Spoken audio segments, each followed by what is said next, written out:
কালকে দেখাচ্ছিলাম গন্ধরাজ চিকেন হচ্ছিল, ভিডিও জাস্ট ক্লিপ তুলেছিলাম।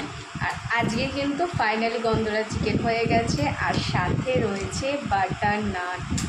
জাস্ট মানে ওয়াও, মানে অনেক দিন ধরে খাওয়ার ইচ্ছা ছিল, তো বলেছিলাম তো ওর একটু সময় হচ্ছে না বলে করে উঠতে পারছিল না। আর তোমরা তো জানো আমি অত কিছু পাই না, তো যাই হোক। আর জাস্ট এই দেখো বাটার নান আর গন্ধরাজ চিকেন দিয়ে এখন আমি খাবো। প্রথমে একটু গন্ধরাজ চিকেনটা আমার খাওয়া হয়ে গেছে আগে, যেটা সত্যি খুব ভালো হয়েছে। তাও এইসব দিয়ে খাওয়ার মজাটাই আলাদা।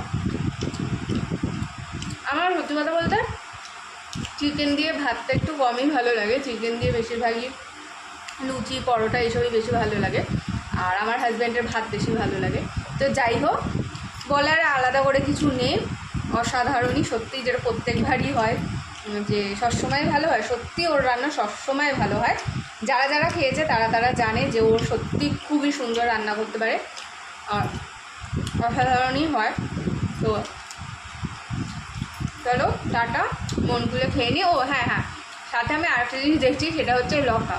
তো আমার মতো কারা কারা এই নেটফ্লিক্সে হয় এটা, তো কারা কারা দেখো একটু কমেন্ট করে জানাও তো। আর খেতে বসে একটু মন পছন্দ কিছু না দেখলে ভালো লাগে না, তো সো আমি এটা দেখছি আর মন পছন্দ মতো খাচ্ছি। তো তোমাদের খাওয়া দাওয়া হয়েছে কিনা অবশ্যই করে জানিও, আর ভিডিওটা এইটুখানি, টাটা।